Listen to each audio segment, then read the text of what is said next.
Hola de nou, benvingudes i benvinguts a Tornem a Europa. Ja sabeu que és el videopodcast destinat a destacar la importància de les institucions europees i a engrescar a la gent a participar en aquestes pròximes eleccions al Parlament Europeu que tenim ja molt a propet, el primer cap de setmana de juny.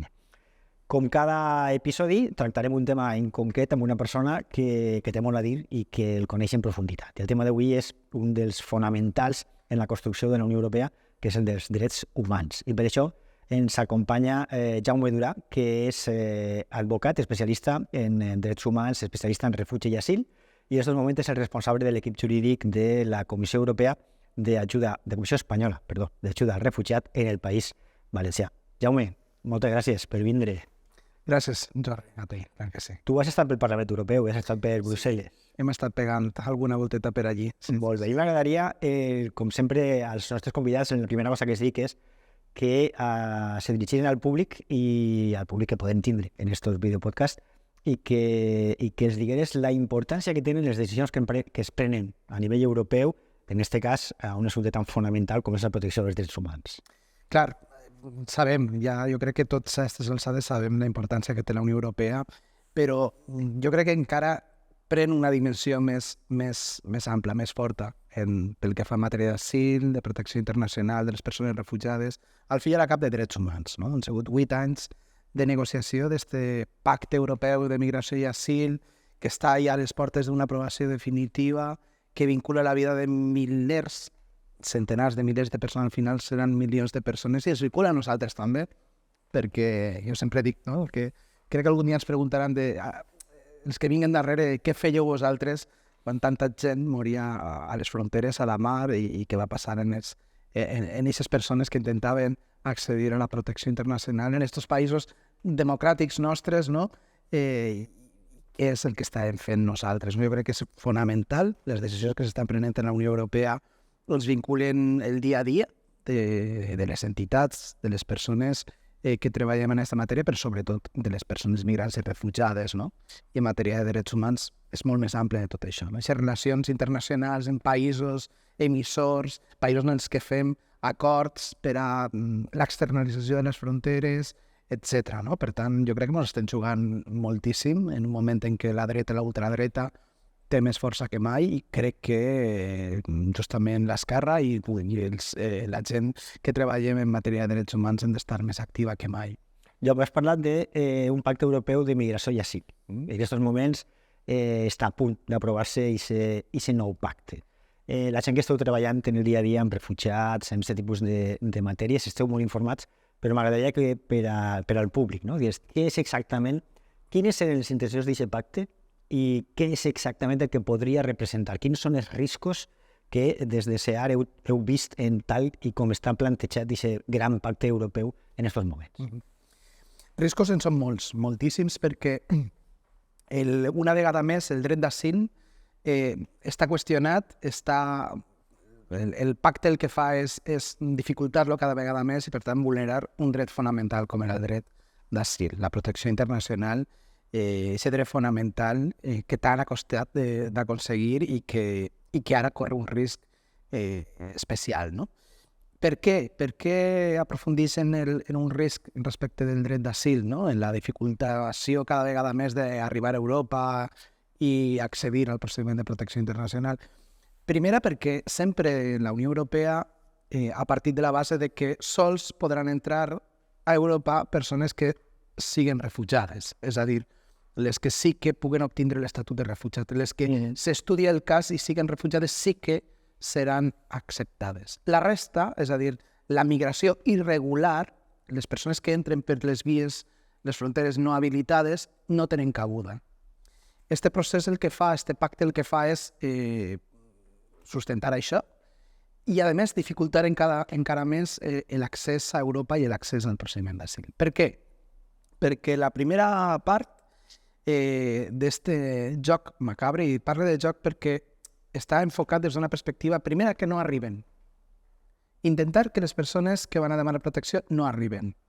Com volen fer que no arriben? Pues una vegada més consolidant l'externalització de fronteres, que no és ni més ni menys que donar prerrogatives, diners, al fi i al cap, a aquests països que estan a l'altre costat de la Mediterrània, parlem de països del nord d'Àfrica sobretot, però també de Turquia, per exemple.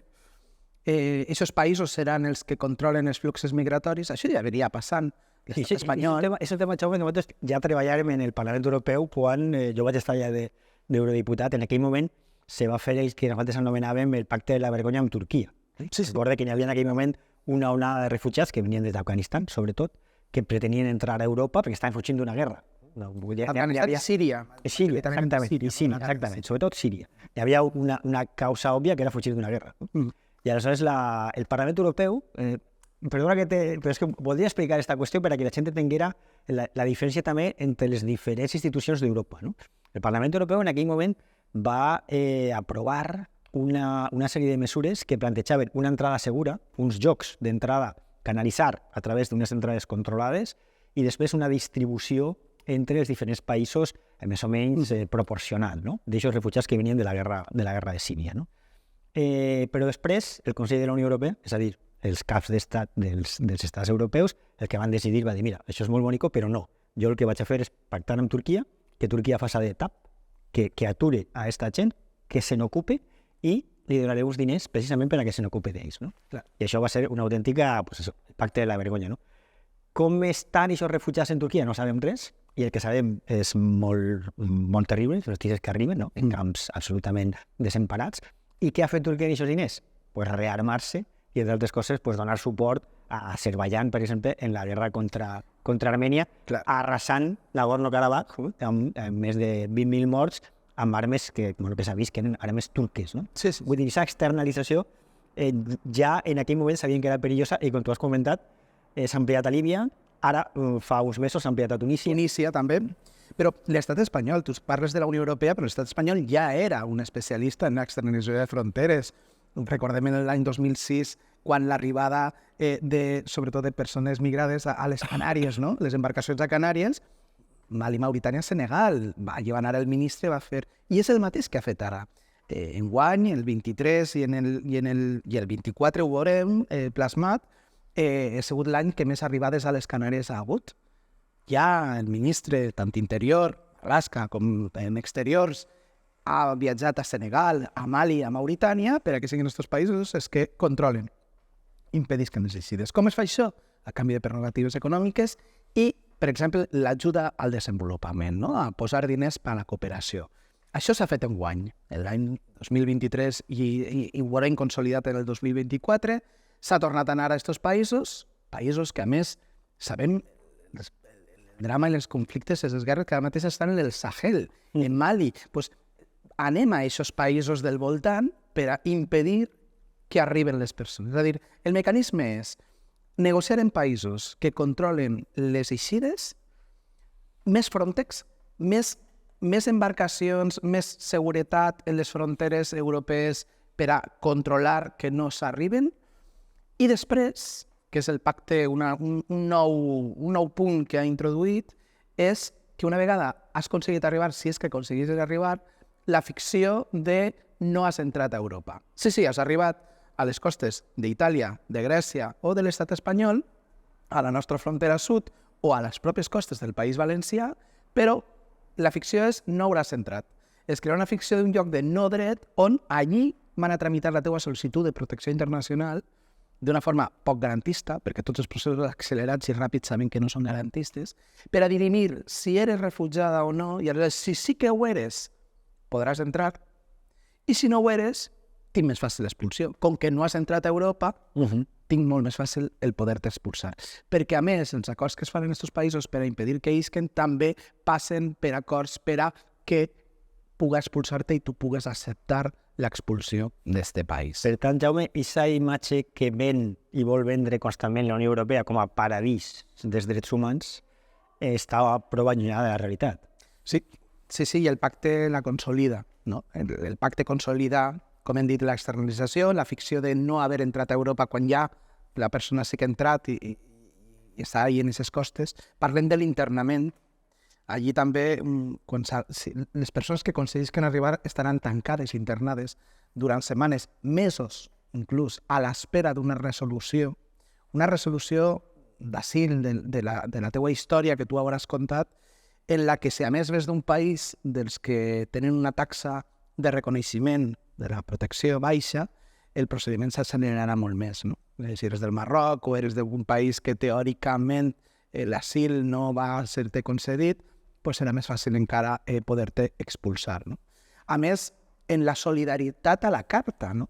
Ese concepte acunyat que no és més que tu podràs contribuir en reubicar una persona que ja és refugiada, que puga arribar a altre país de la Unió Europea, que no siguin més països de la frontera sud, Grècia, Itàlia i l'estat espanyol majoritàriament, els que ens haguem de fer càrrec, dic així perquè és la terminologia que s'utilitza, dels sol·licituds d'asil que venen per ahí, per aquestes vies, perquè són els primers països segurs als que arriben les persones.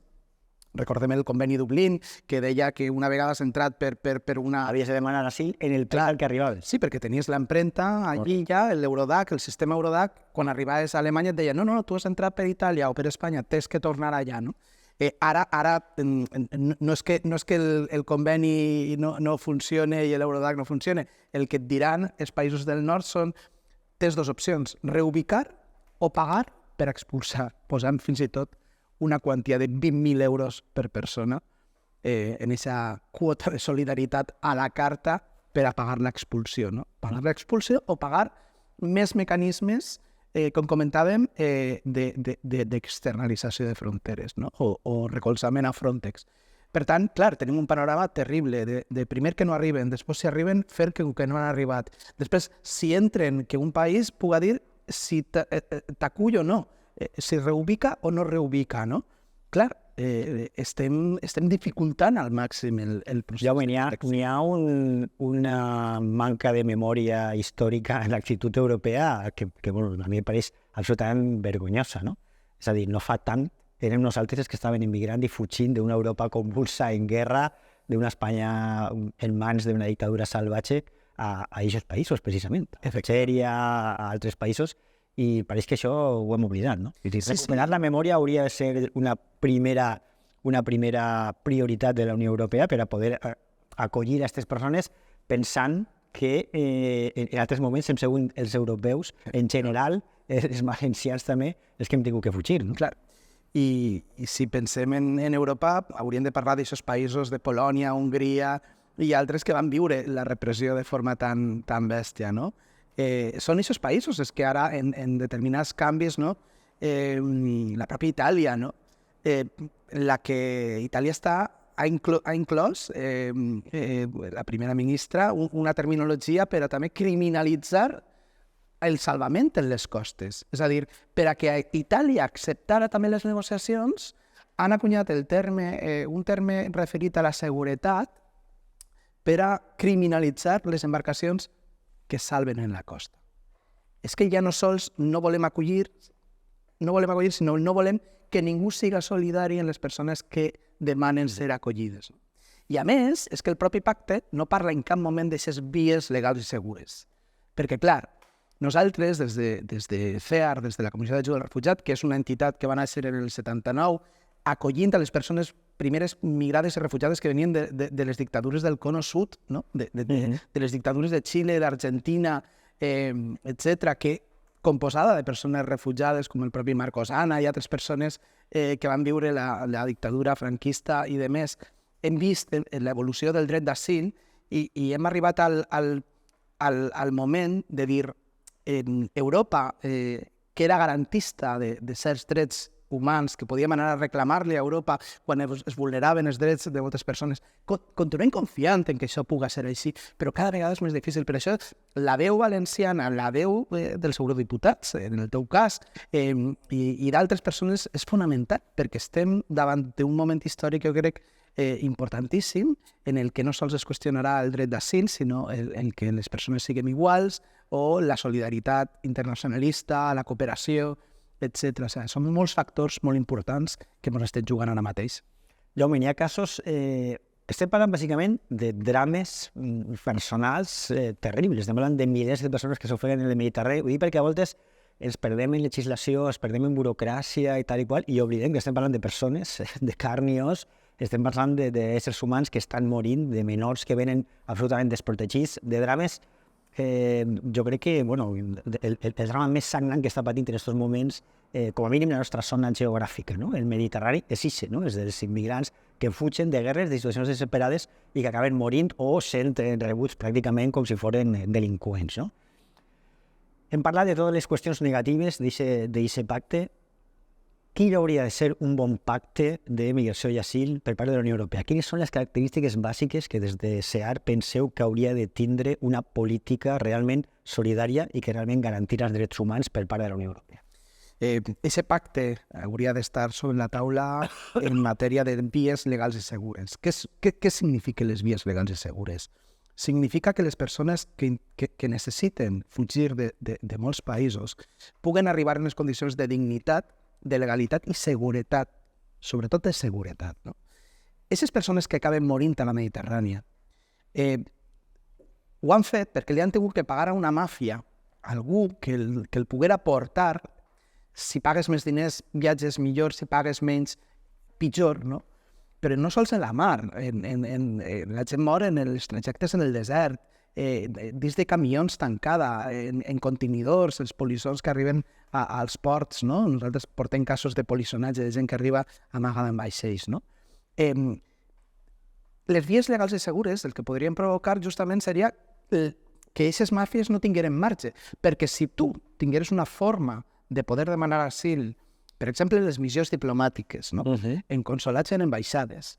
Tu pogueres anar-te'n, si tu vens fugint de Mali, però pots anar a Senegal i demanar asil en una missió diplomàtica, a l'espanyola o qualsevol altra d'un altre país europeu, i se te concedira la possibilitat de vindre amb un visat, tan simple com això, un visat humanitari, tu no jugaries la vida pagant-li a una màfia en el mar o en el desert.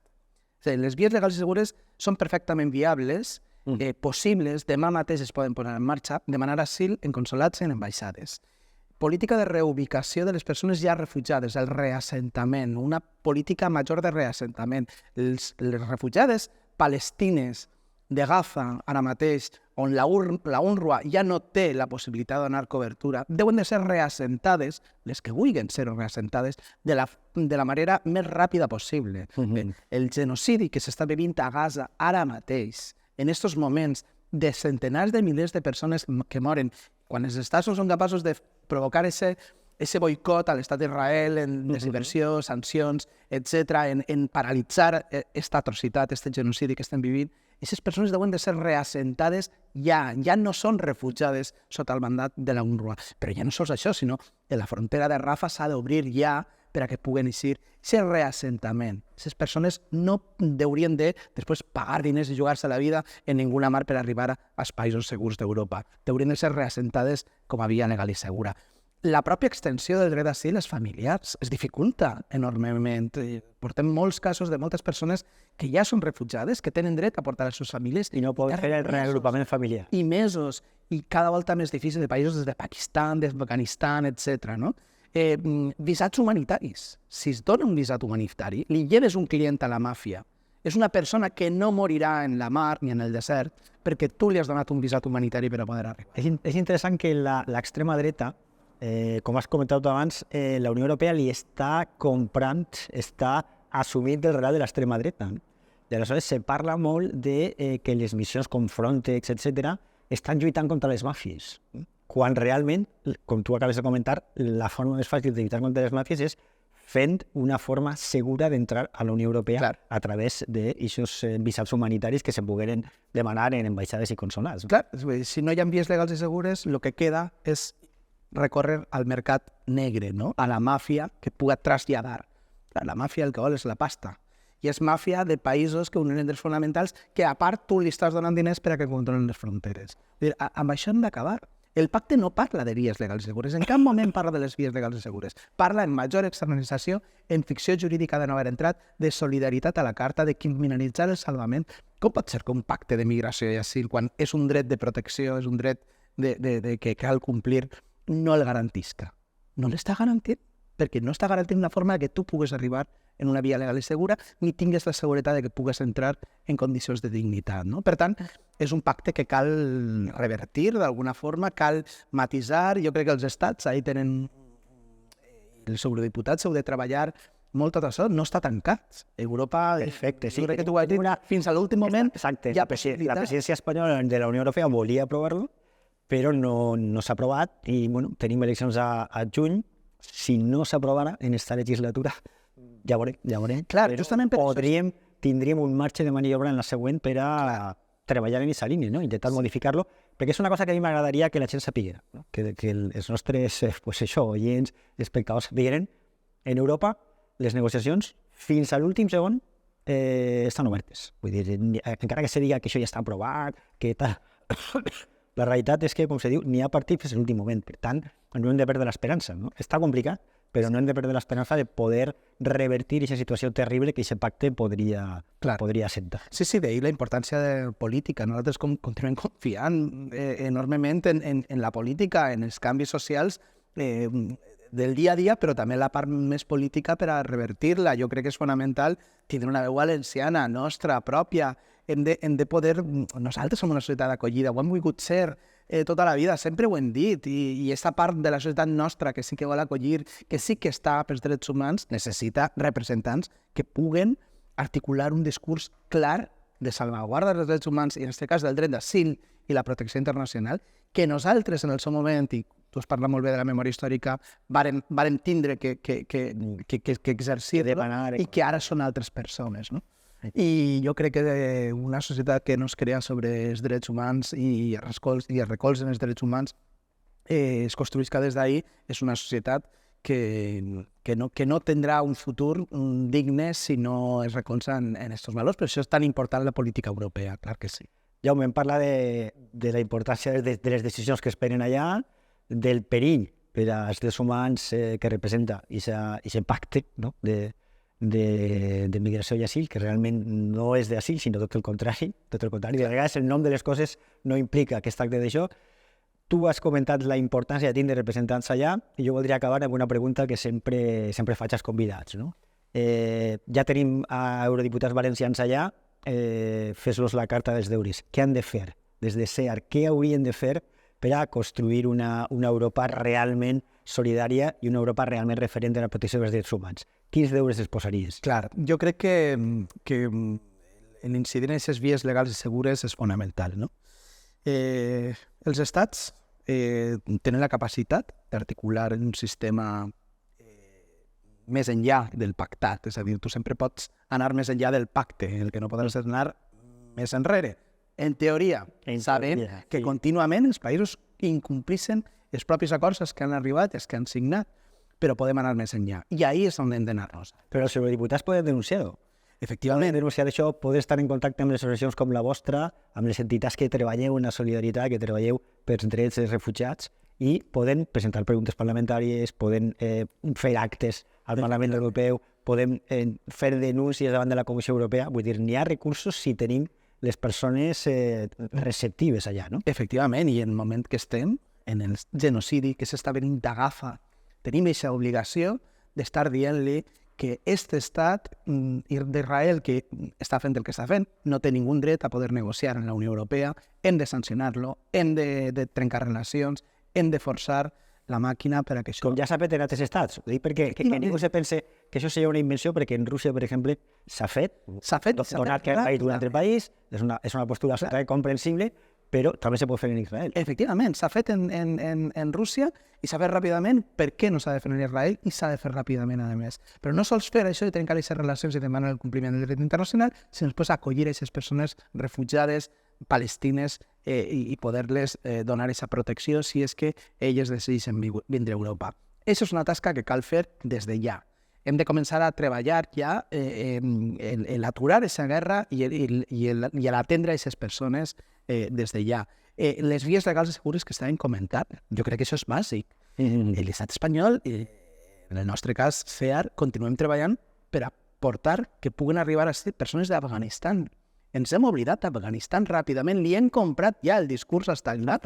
Ja estan fent negocis en Turquia, per exemple. L'aeroport de Kabul és Turquia el que està gestionant-lo, no? I altres països ja estan fent negocis en els talibans. Nosaltres hem de continuar fent viable i possible que les dones afganeses, que els lluitadors de drets humans d'allà, els periodistes, puguen arribar en condicions de dignitat a Europa, no? A l'estat espanyol. Periodistes assassinats, defensores de drets humans. Quantes defensores i defensors de drets humans en molts països estan sent criminalitzats? Tenim aquesta obligació. Això es pot fer. Això és en la carta de deures que teniu els eurodiputats està la salvaguarda dels drets humans amb nom i cognoms de persones que tenen que arribar a 5 condicions de dignitat. Són aquestes persones que després lluitaran per alliberar els seus països d'aquestes opressions, aturar aquestes guerres, la venda d'armes. És clau. No podem estar venint armes a països que estan vulnerant els drets fonamentals tots els dies. Hem posat l'exemple de Turquia. Turquia, amb la població kurda, està massacrant de fa molts anys amb un xantatge a la Unió Europea de que si no, bloqueig a l'entrada, per exemple, de Finlàndia a la Unió Europea, no? Correcte. I li he comprat el discurs. Aquest discurs cal aturar-lo. Turquia ha de complir els drets fonamentals. Hem de trencar relacions en l'estat d'Israel. I tenim una tasca llarguíssima si es posem fil per randa a veure país per país i, per tant, ahí tenim uns deures fonamentals. Deures de no col·laborar amb països que generen o que vulneren els drets fonamentals i després en el d'acollir a les persones que venen fugint de tots aquests països i de molts altres. Jaume, has deixat una llista ambiciosa però molt concreta i molt clara de les coses que hauria de fer un eurodiputat que realment vulgui treballar per una Unió Europea com a referent del tracte i del respecte als drets humans. Moltíssimes gràcies per haver vingut al nostre videopodcast, per col·laborar, per estar sempre ahí, no? SEAR sempre ha sigut una entitat pionera i absolutament contundent, no? En la defensa dels drets humans, especialment de les persones migrants i refugiades, i el nucli del País Valencià és dels més actius i un dels referents, no? Per tant, crec que està molt clar el que hauria de fer un representant, els nostres representants allà en el Parlament Europeu, i esperem que a partir de juny continuï la col·laboració i aquestes coses realment se puguen plantejar en els termes en què haurien de plantejar-se. No estem parlant de delinqüents, no estem parlant de seguretat, estem parlant bàsicament de solidaritat i de respecte als drets humans. Gràcies per haver vingut. Efectivament, moltes gràcies a tu en particular, Jordi. Sabeu que ens teniu ahí per a qualsevol cosa que faci falta i ojalà en la Unió Europea, en aquesta representació valenciana, puguem revertir certes situacions que són insuportables en Europa dels drets, que és la que volem.